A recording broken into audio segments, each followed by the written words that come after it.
best of your abilities, and to uphold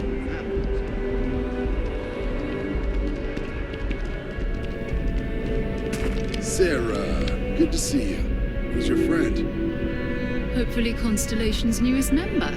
Thought I'd run through some legwork together. Another space explorer. Hey, you ever think of joining up with the Vanguard? Help the United Colonies, earn some credits, even get your UC citizenship?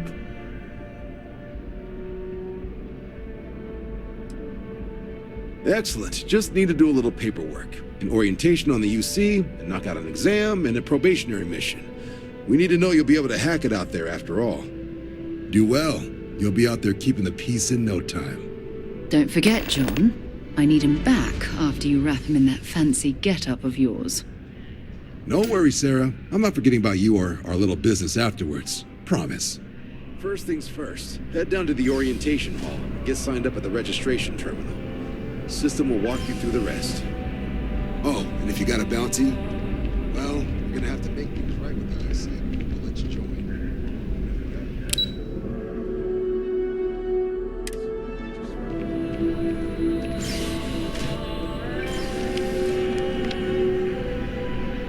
Have some questions?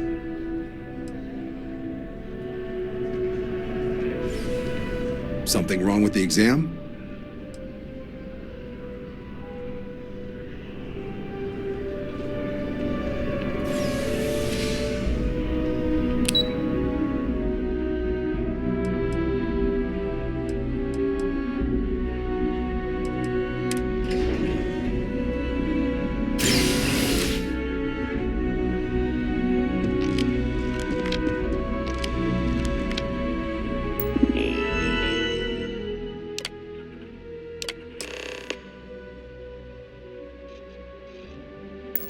Registration accepted.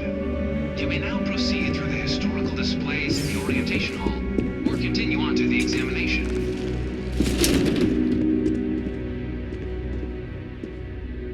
In 2150, humanity learned the Earth's magnetosphere would collapse sometime in the next half-century, eliminating all life on the planet. Decisive action was required, but the secure transport of an entire civilization would demand a new kind of cooperation, a new kind of courage, and a new kind of union. Thus, in 2159, the United Colonies were formed to make that journey possible. Just 1 year later, the Galileo, the first of many colony ships, touched down here on Jemison, beginning a new era of human history, the age of the United Colonies. The effort and planning it must have taken to evacuate literally the entire planet. Can you imagine? The logistics alone must have been mind-boggling.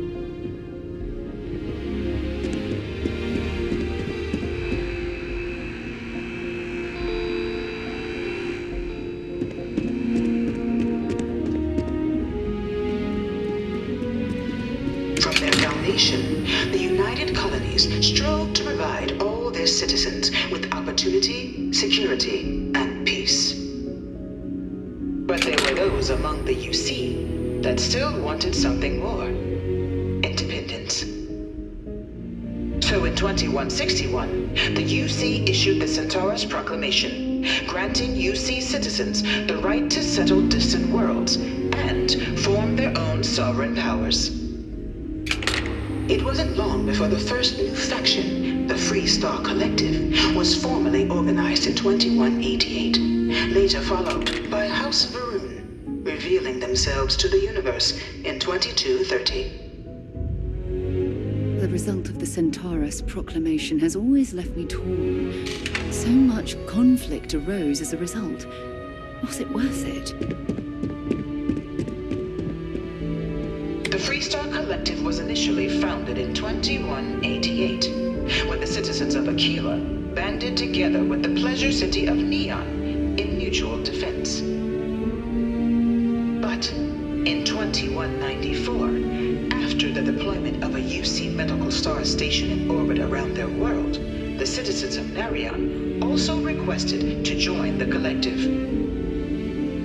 The resulting rise in tensions between the Freestar Collective and UC culminated in the settled system's first intergalactic conflict, the Nerion War. Despite a decisive victory by the UC, the colonies permitted the citizens of Nerion to join the collective, forming the basis for the fiercely independent union that persists to this day.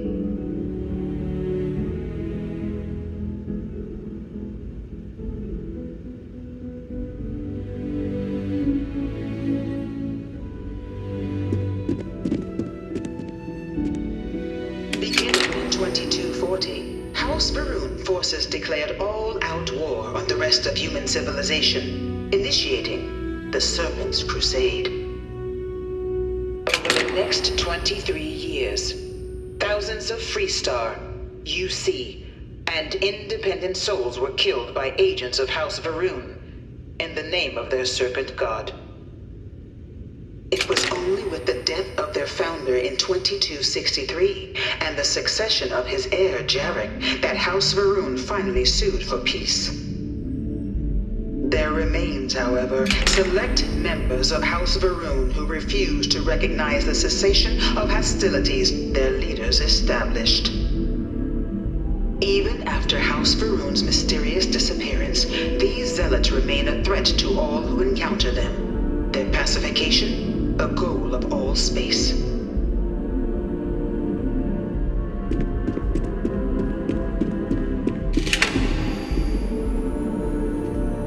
Of the many conflicts between the galaxy's factions, none was more brutal than the recent colony war between the UC and the Freestar Collective. Set off by the unauthorized Freestar colonization of Vesta's Pride in 2308, a direct violation of the Nerion Treaty, the colony war spread quickly across the galaxy.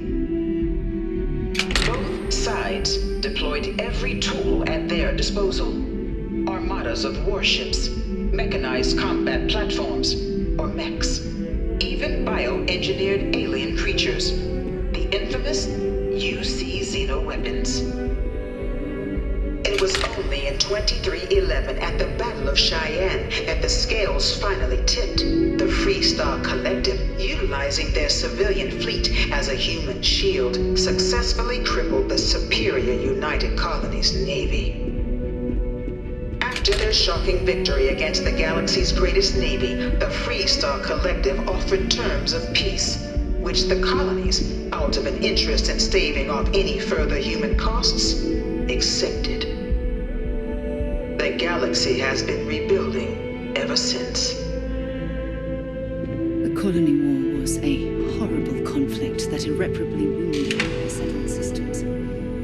There were times I felt that it would never end. Few settled worlds were left untouched by the colony war.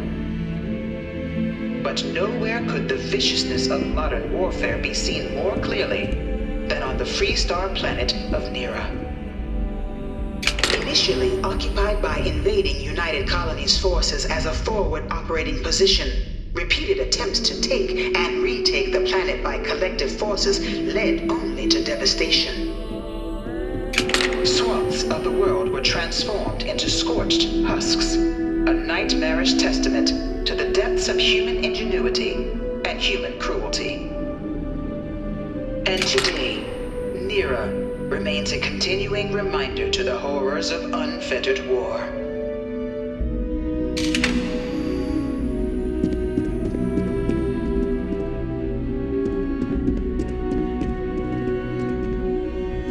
In the midst of the colony war, a different kind of tragedy struck the UC city of Londinian.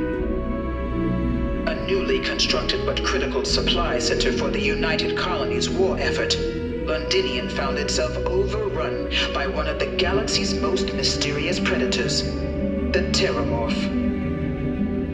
A rare but pervasive threat to all human-settled worlds, Terramorphs swept over the city, seemingly out of nowhere, on a scale never before seen in recorded history. Valiant efforts by the UC military slowed the onslaught, but the creatures proved unstoppable. Ultimately, the decision was made to destroy the Londinian spaceport, sealing off the city, the outbreak, and its citizenry from the galaxy at large. The tragedy of Londinian is mourned by the UC to this day.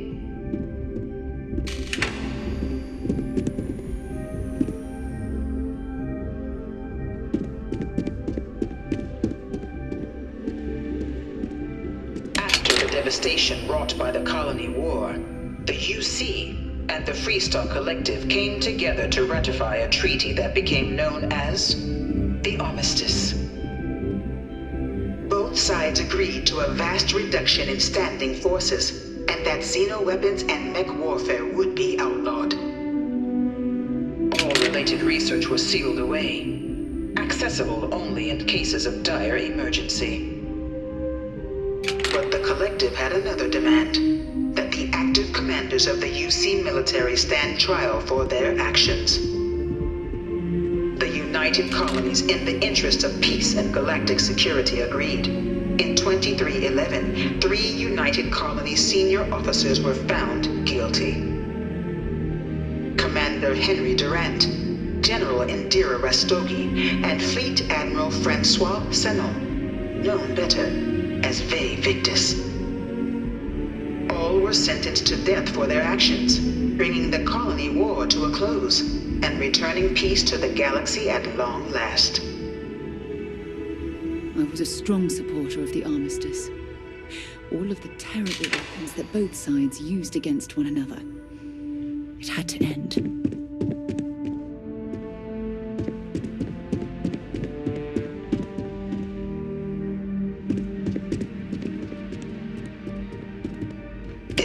This new world that the Vanguard was born. An official branch of the UC Navy, the Vanguard is the United Colonies Volunteer Fleet, serving a myriad of security, logistical, and reconnaissance roles. And after a sufficient length of service, UC citizenship is guaranteed to every Vanguard member.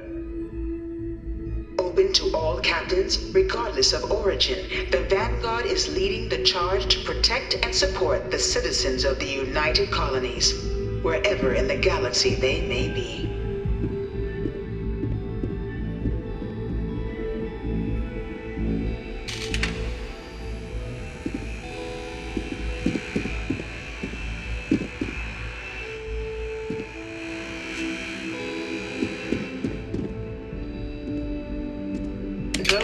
Born a United Colonies citizen. Only through service to the UC can one hope to earn one's citizenship. But the UC prides itself on taking care of its people. Cost of living controls mean citizens pay less than their foreign counterparts for needs big and small. All citizens are issued a grant upon joining to get themselves on their feet. And only UC citizens have the opportunity to purchase property, getting the chance to live in one of the most beautiful cities in the settled systems. By joining the Vanguard today, you too can begin earning your place here, in the heart of galactic civilization, as a citizen of the United Colonies.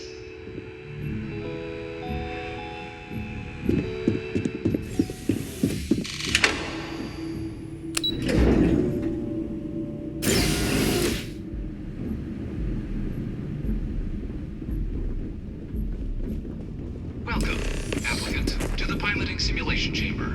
Please enter the designated simulation pod to initiate... I've spent a fair bit of time in simulators just like these. They're startlingly realistic. Have fun.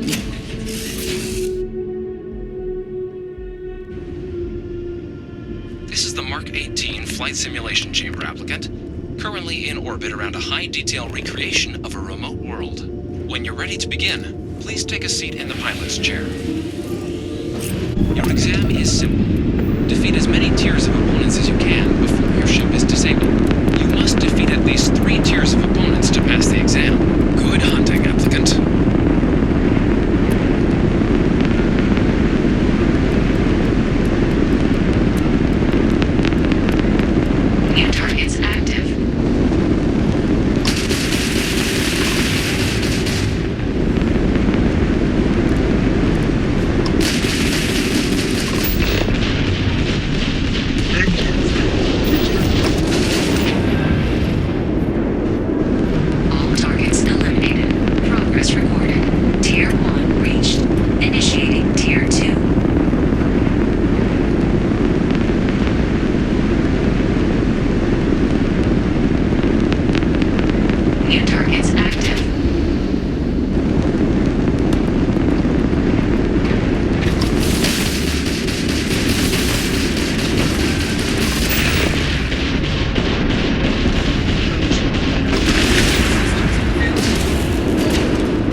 current score, or stay and try your hand at the remaining tiers.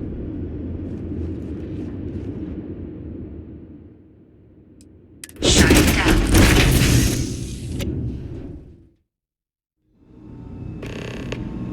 Congratulations, applicant. You've passed. You can head up to Commander Tuala to receive your final results and your probationary assignment. Or you're welcome to take another run at the simulation if you'd like to try and earn a better score. We'll only keep your best run.